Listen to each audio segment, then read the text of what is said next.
Coming up, let's have a good old-fashioned poker round. Down there.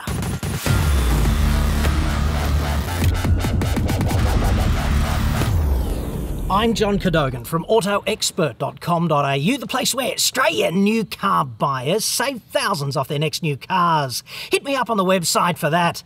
We're going to talk about reliability right now, and to me, it's just like those health nuts. You've probably got one of those health nuts in your life. You know, that annoying kind of person who seeks to live to be, I don't know, 150 or something, and they eat their own weight in kale every week. Those same people, or at least a subset of them, will go out this afternoon, you know, they'll be walking in the traffic, crossing the street, sending a vital tweet or posting a Facebook update or just sending an SMS to, I don't know, the boss's secretary. And it strikes me that those two actions are kind of mutually exclusive. And it's like reliability with cars. People contact me all the time. They talk about direct injection. Is it gumming up my inlet tract? You know, I get that all the time. And yet a subset of those people are just like the damn kale eaters because they never do what I just did. They never open the lid and have a look down there at those things that can bring you preposterously, spectacularly, quickly undone out there in the traffic, or even worse, in the middle of nowhere in Shitsville, where you can be no reception and, let's face it, a long way from help. You know, if people just did these three things that we're about to talk about, I'm pretty sure your average roadside assistance dude would just sit on his ass all day long and have nothing to do.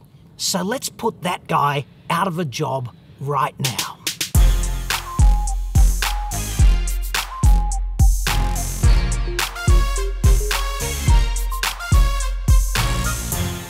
At the risk of being accused of being one of those glass half empty kind of guys, I'd suggest that it's critical that unless you know exactly what is going on inside an engine bay, never get the lid in the air like that unless the engine is shut down. And this is quite simply because running engines are an entrapment hazard. And that understates the problem just a bit. So let's be perfectly clear on this. If you have the big jihadi beard, or if you are wearing a necktie, or you've got long hair or loose clothing or any of that stuff, if it gets wound up in the serpentine belt, driving the alternator, the air conditioning compressor, whatever, you will get slammed into those moving parts before you can take the number of the bus that just hit you. And the day that you were having will suddenly become entirely memorable for all the wrong reasons. Now, if you know what's going on in an engine bay, you know what to protect yourself against, and there are some times when you'd want to do investigation or carry out adjustments with the engine running. For everyone else who is not an aspiring mechanical stig, never go near an engine bay with the engine running, because the doctors in the emergency department, they're going to be busy enough without your help.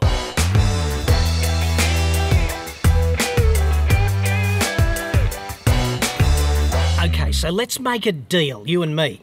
Every second time that you stop for fuel between now and the heat death of the universe, just pop the lid and check out these two vital fluids. The first one is in a little reservoir just here marked coolant, and obviously the location varies from car to car, but coolant is so important. All you need to do is look over there at the transparent part, and there's a high tide mark and a low tide mark, and the level needs to be between those marks. And if it's not, you need to top it up, and that will not wait, because if you're operating your engine with an inadequate amount of coolant, you could crack the head, you could blow the head gasket, you could seize the engine, and none of these impediments to forward progress is pleasant or cheap or easy to come back from.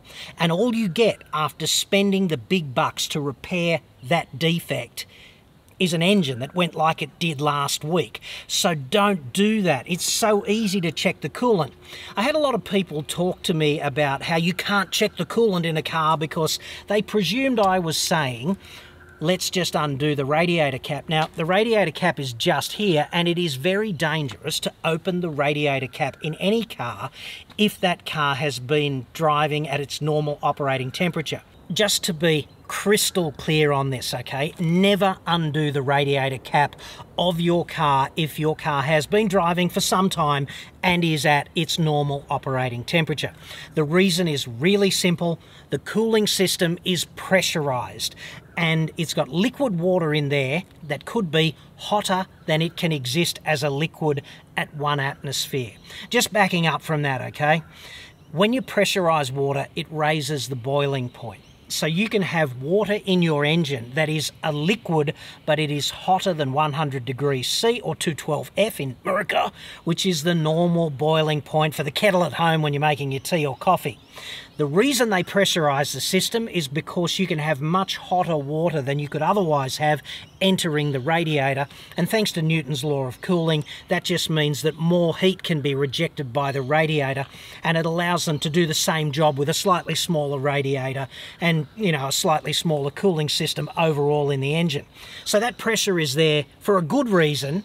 But one of the feedback effects is if you undo the cap and your engine's sufficiently hot, the liquid water in the cooling system suddenly will turn to steam, which is not much fun if your face is just there over the outlet. So never undo the radiator cap of an engine that has been operating for some time. If you've got one of those older cars without one of these coolant reservoirs, you will have to pop the cap just to have a look at the coolant level. And the way to do that, obviously, is first thing in the morning when there's no residual heat in the system and no danger of waking up somewhat disoriented in the burns unit. And you just have to remember to do that once a fortnight or something if you've got one of those classic old cars before they invented the high-tech miracle of the translucent coolant reservoir.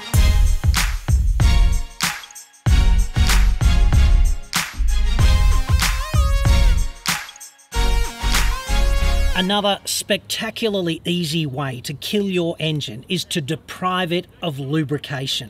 We're talking about sump oil here, and it's really easy to check that level as well. Just have a look around the engine and look for the yellow ring marked engine oil, and then just pull on it like it's some sort of ripcord or something. The so-called dipstick is extracted like that. The pointy end is the bit that matters. Find a suitable rag, just wipe it off, and then find the hole it went in. Jam it back in, make sure it goes all the way home, then take it out again and just make sure that the oil level is between the high tide and the low tide marks specified on the end of the dipstick. If it is, no further action required. If it's low though, you need to top it up with the right grade of oil. A couple of caveats on all of this, okay? You need to be on a reasonably level surface and the engine needs to be shut down. You might find that the oil's actually a little bit higher than the high mark, and this could be because your oil has become diluted as a result of doing a lot of short trips. There's water and volatile combustion byproducts and stuff like that that bleed down into the oil from the combustion chamber. Now, if you're going for a drive on the highway, it's very likely that that dilution will sort of flash off and evaporate off as the engine operates for a long period of time at a reasonably high operating temperature. That's not really very much to worry about in that situation. Some cars have oil dilution issues. They're design problems, but most cars don't. So you just need to know that. Monitor the engine oil like that. If you go on a long drive and the oil level drops markedly between the start of the drive and the end of the drive, it's probably as a result of that dilution just flashing off through normal driving. And you might need to give it, I don't know, half a litre or a litre or something just to top it up on the way home. That's completely normal as well. But you need to familiarise yourself with those levels because a profound sudden drop for no reason is absolutely cause for concern. Now, it's pretty simple. It's only two things you need to check while you're down here. But I'd suggest that since we've got the lid open anyway, you might as well look at the other reservoirs, like just here is the brake reservoir, just here is the washer fluid reservoir. You can check them out as well. They're just see-through propositions like the coolant was here. And while you're looking around, have a look at the belt that drives on the engine and make sure that doesn't look frayed. And you can also look at the hoses and look for evidence of leakage, which would be like any sort of dried residue that's sort of obviously leaked out of one end of the hose or the other. You can also look for any cracking that you see around some hoses. And another good telltale is right here is the end where the belt is for me. Okay, it varies from engine to engine, but the serpentine belt is right here. And I'd be looking up here at the hood lining and just making sure that there's no oil spray on that, because that's evidence of some kind of failure of a seal or something like that. So if you look at all of the surfaces around the engine bay for evidence of oil spraying around, or evidence of anything that's leaked or dried off, or any other evidence of oil leaking. Once you become familiar with what's normal down here, it's pretty easy to spot something that's not normal. And if you can flag it early, then the repair bill is likely to be so much less than if there's a loud noise out there on the road, followed by a terse conversation with the guy from roadside assistance who says, "Mate, I can't help you, you're going to need a tow." And then you'll be at the service department and it could potentially be a big number. So you don't need to be a mechanical stig to do any of this, and it can save you thousands. So I strongly recommend you do that. There's one more thing to do though, and that is to check the tyre pressures. And to do that, we'd best go back to the fat cave.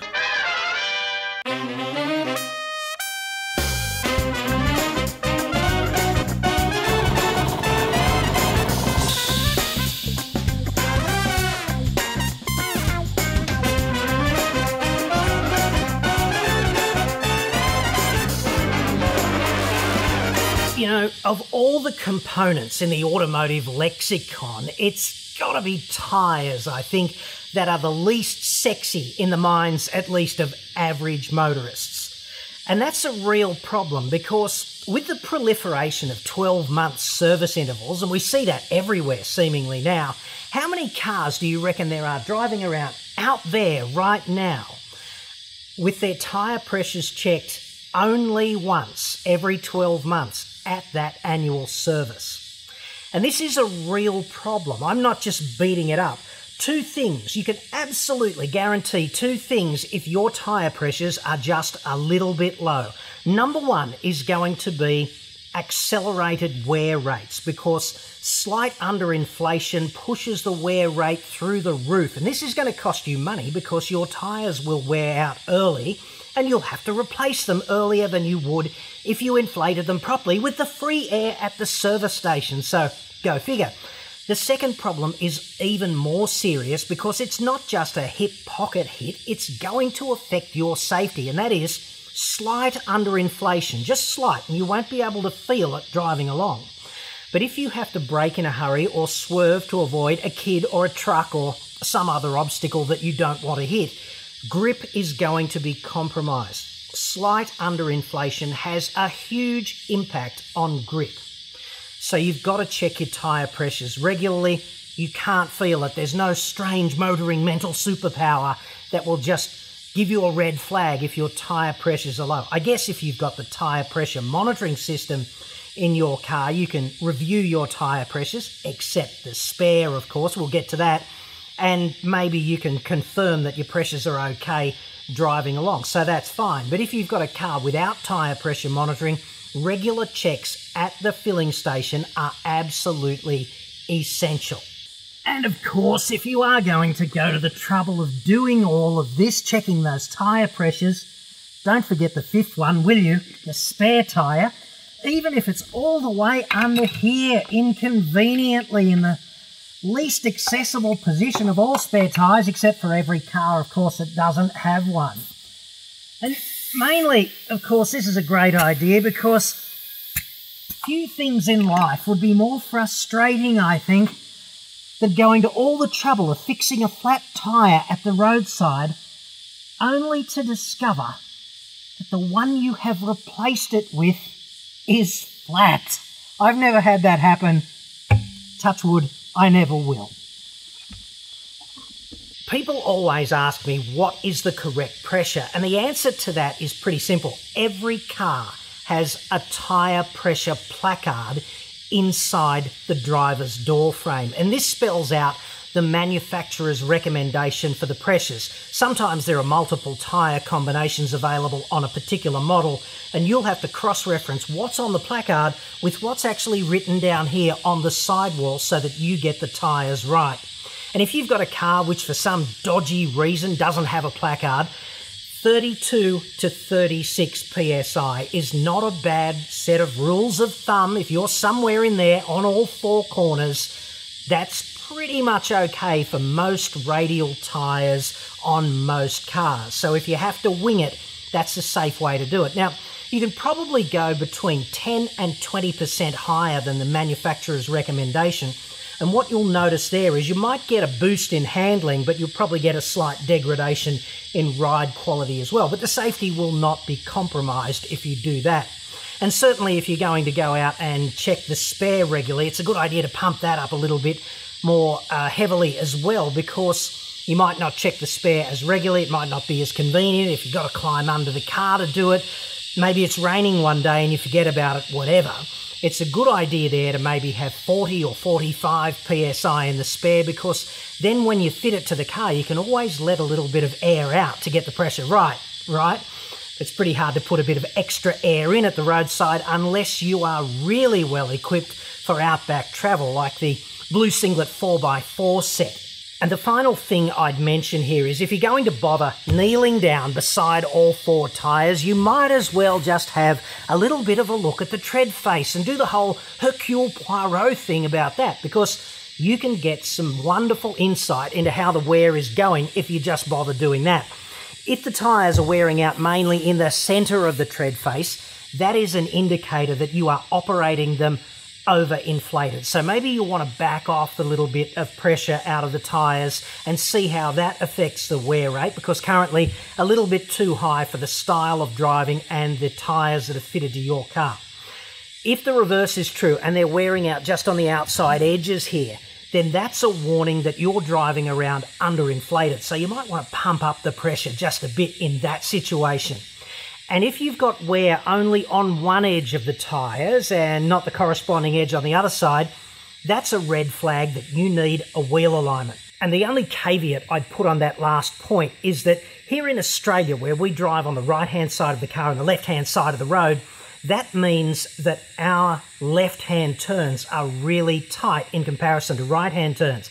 And that means that the front left-hand edge of the front left-hand tyre, this edge just here, that scrubs like crazy for a lot of inner city driving with a lot of intersections. So if this edge of this tyre is wearing out more quickly than the rest, maybe that's not a tremendous red flag about wheel alignment and things like that. And if you're in America or one of those other markets where you're driving on the left-hand side of the car, on the right-hand side of the road, it's the outside right edge of the front right tyre that is prone to wearing out more quickly because of that scrubbing. The radius is just tighter, the speeds are lower, and this tyre is doing a lot of work because in most cars it's driving as well as steering, and in those situations it's scrubbing as well. So you want to remember that. Well, I've detained you here for long enough, so thank you very much for sticking with me all the way to the end. It's only 3 vital fluids, right? It's coolant, the water, the lubricating oil in the engine, and the air in the tyres, those 3 fluids. And if you just do that once a fortnight until the heat death of the universe, then guess what? The reliability of your car is going to jump through the roof. So well done for being diligent on that.